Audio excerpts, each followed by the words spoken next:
So you've got a baby coming. Or maybe it arrived and you've got that feeling like something might be missing. Did we get everything? I think so. Wait, where's the baby? What baby? The baby we bought all this stuff for. We were prepping for 2 weeks in Cabo. Then why did I buy pacifiers and diapers? I just assumed that was something you were into. All right, let's just assume you actually have a baby on the way. It's scary. There are doctor appointments, breathing classes, swaddling training, explaining to your parents that despite the evidence, you do understand how birth control works, accepting that you're not going to see your friends for a while, realizing your friends never invite you to anything because you don't drink alcohol anymore, finding new friends in what to expect when you're expecting chat rooms, discovering that you got catfished into a new best friend by the person you hated most in high school. Did that seem a little specific? That seemed very specific. Think he wants to talk about it? I do not want to talk about it. Whatever your reason, you're here now, and I need you to hear this. You're going to be fine. But to help out, I've created a list of the 6 essential items you should have in your house by the time your baby arrives. Number 1, wipes. I cannot... You need wipes. For cleaning your kid up during a diaper change, getting spit and all the other stuff off of their face, that gunk they get in their eyes. Your little monster spits up on you, hit that spot with a wipe before it sets. Coffee stains in your teeth, blood in the carpet. Get a wet wipe. Do not do that. That is not what wet wipes are for. He's going to go on here for a little while in, well, appalling detail. He mentioned several uses that I'm quite certain would be highly offensive to the creator of the moist towelette, your grandparents, the Prime Minister of France for some reason, and frankly nature itself. Fun fact, the inventor of the moist towelette was Arthur Julius, who comes up several times during this in ways that I doubt he would have found very tasteful. My point is, wet wipes are incredible, and you're going to want a steady supply.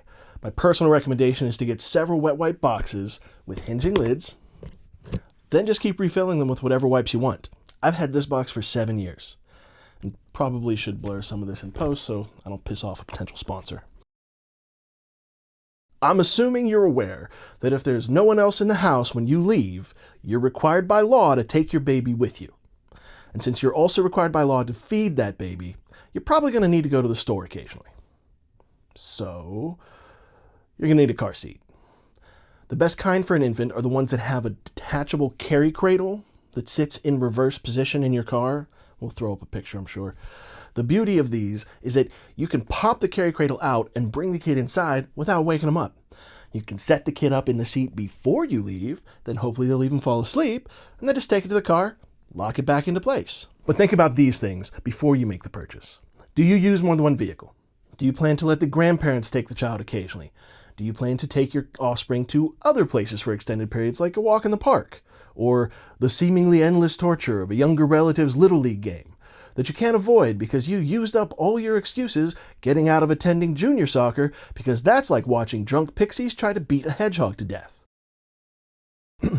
If you have 2 cars, then you should get a carry cradle car seat that comes with 2 bases. That way you aren't constantly swapping it out. Believe me, it can be a pain in the ass. Also, the more times you install that base, the more you increase the chance that one of those times it won't be properly secured. And if the grandparents will be taking your kid, then you're going to want extra bases for them, so make sure you buy your car seat from a company that sells the bases separately so that every car that needs one can have one. Finally, some of these manufacturers make a stroller attachment that you can keep in the trunk and just snap the carry cradle into.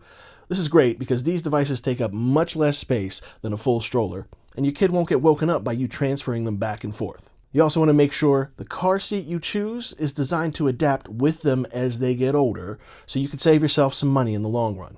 But be aware, you're probably going to be purchasing up to 3 car seats before you're done. The second seat will be one that stays in the car, but should have like a 3-point harness to hold their chest and be able to telescope vertically as they get taller. Your final seat will be a kind of booster that allows them to use the car's actual seatbelt while providing them some place to put their drink, toys, and all the other crap that children accumulate in a car. You may not feel the final seat is necessary, but consider that it turns the rear seat into a kid-sized environment while also ensuring that the seatbelt doesn't cut into their neck or head in a way that could lead to injury during an accident. You are also going to need the wet wipes cousin, burp cloths, and swaddling blankets, and maybe start cutting old t-shirts into rags. I cannot convey to you how many messes you will prevent if you always have a supply of small towels and rags within easy reach. Wherever your baby's face is, have a towel nearby, ready to catch anything that comes out. On your lap, on the couch, on the floor near them, in the car seat. Learn to feel naked without a burp cloth on your shoulder at all times. The sheer volume of stains you won't have to clean if you have cloths everywhere is astounding. Plus, you can just toss them in the wash and reuse them so you don't have to burn through your supply of wet wipes. And until they invent some kind of feed bag for infants that catches the food rather than provides it, you're going to want to have a lot of cloths and towels. I guess there's your $1 million idea for this video. Invent something that straps to your kid and catches their vomit. I'm kidding. Do not do that. There is no scenario where testing a device like that doesn't lead to grievous bodily harm. Do not invent a baby vomit catcher. Just buy burp cloths. You're going to want a bunch of them anyway, because as the kid gets older, you'll still keep some of these towels around for when they're learning to eat or when they inevitably knock over your food or drink. These cloths are ubiquitous items perfect for cleaning up, intercepting, and preventing messes. I fucking love them. I kept one hanging from my back pocket like I worked in a bar, and a small stack in every room. Just saying. Also, get the softest blankets you can find for the swaddling. These kids got brand new skin, you know? Number 4, pacifiers. I don't have much to say here. They all pretty much work, so get the ones you like. Personally, I didn't care for the ones that were hollow with no back. They look a lot like a bottle top. My reason is that if your kid accidentally wears a hole in it, they'll start sucking the air through, which can accumulate in their stomach and is excruciatingly painful. For the same reason, you should never give your kid an empty bottle or use a baby bottle top as a temporary pacifier while you search for the real one. Number 5, you need clothes. Some simple onesies work, particularly the kind that cover their feet to keep them warm. Also get hats. Those soft little beanies are great. Kids lose a lot of heat from the top of their heads, so you want that covered. Believe me, you'll probably be swimming in clothes if you have any relatives. People love buying tiny for kids. But if it's just you, get a couple of the onesies in a few sizes. It's fine if they're a little big in the beginning. Infants don't move around too much. This can also help you start learning the sizing system for kids' clothing. You probably won't see a lot of it, but avoid Velcro until they're older since the hook side is abrasive. And don't worry about shoes too much. They're literally just meaningless decorations for a while. And the final necessary item is the crib. We're already at the final item? Feels like something's missing, doesn't it? Shh, I want to hear about the crib. Why the sudden interest in this item? You didn't even help when we built ours. Because that wasn't fun. This might be. People have some strong opinions about the crib topic, and I'm not here to dictate how you should parent. I will simply provide insight into my choices. So what pushed me to use the crib from day one was the following statistic. The number of infant mortalities during sleep due to being crushed or suffocated by their parents' bodies was, for infants who slept in cribs, 0. You don't even need to look that up. You know it's true. I have heard arguments that co-sleeping allows parents to 1. Quickly attend to the infant's needs, 2. Makes it easier for mothers to breastfeed, and 3. Contributes to a child's sense of safety and well-being. Well, I kept the crib next to the bed. I don't have breasts. If my kid has to deal with some intimacy issues growing up, at least he gets to grow up. Any decision that completely eliminates the chance of my kid dying from something is probably the direction I'm going to go. I'm dead to the world when I sleep, and I move a lot. I'm also not a small man. My restlessness gets worse when my sleep patterns are wonky, which, an infant, does absolutely nothing to improve. One might even say that caring for a baby makes sleeping more difficult. Like I said, the crib was next to the bed for a year, and it was at the perfect height so that when I rolled out onto my feet, my kid was exactly at chest level, making it very easy to attend to anything he needed. Okay, some solid arguments there. I like the part about not having breasts. When choosing a crib, if you can pick one that will grow with your child, you will save a lot of time and money. My son's crib was modular, with a baby changing station on the right, you're right, and drawers below. They could be reassembled to lower the mattress to the bottom of the crib once he could stand, and finally the bars of the crib could be removed to make it a bed. It even had an attachment which would convert the whole thing into a standard-sized child's bed, but you had to buy a different mattress for that. I won't lie, Something like that isn't cheap, so don't think I'm suggesting something like that is the only solution. Stay within your means, but plan ahead. Alternatively, if there are a few retirement homes near you, that could work in your favor. So this devolves into an insane plan to kidnap an elderly person and use their Social Security to subsidize a crib purchase. There's a whole section about having a captive babysitter and a really unnecessary discussion about how someone with dementia probably wouldn't even recognize you weren't their family. This is, in the words of an elderly Southern lady I used to work with, crazier than a house rat. Aside from the felony charges, you're just going to double the number of diapers you have to take care of, kind of negating the whole captive babysitter angle. Elder abuse is a real and awful thing.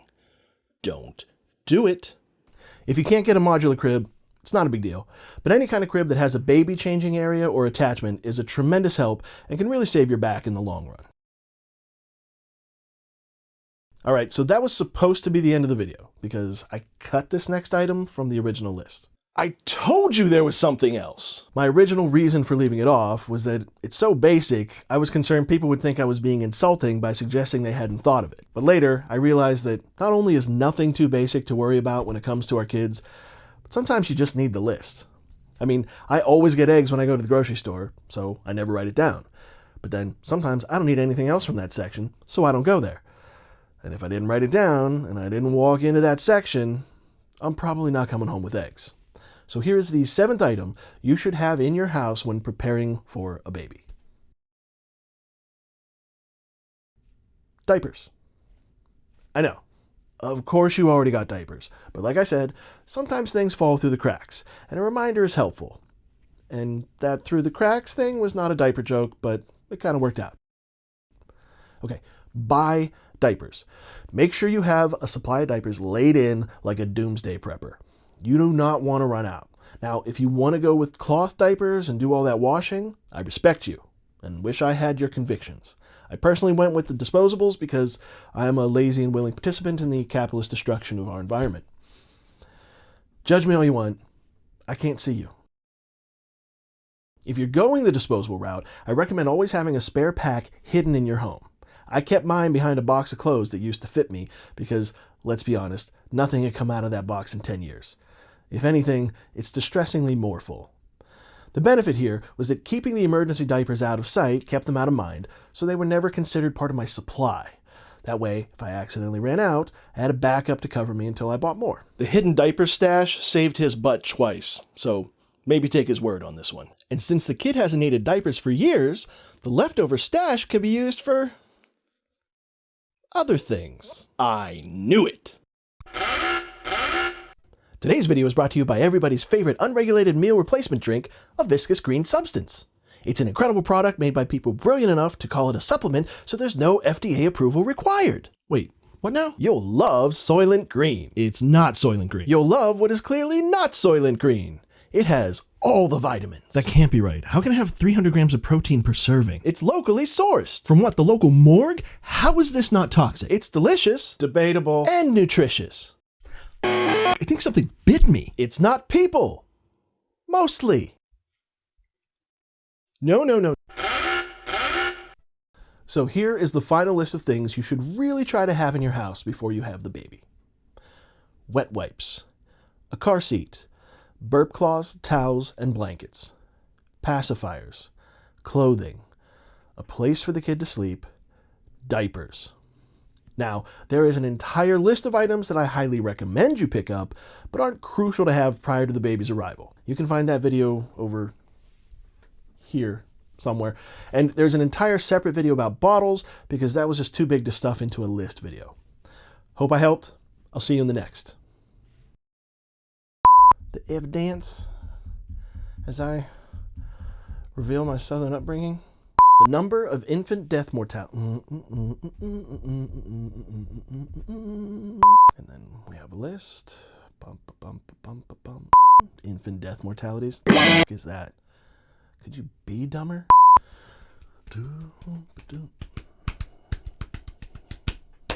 Holy crap. When choosing a crib, if you can pick one that... I was going to say pick one up. Just ad-libbing.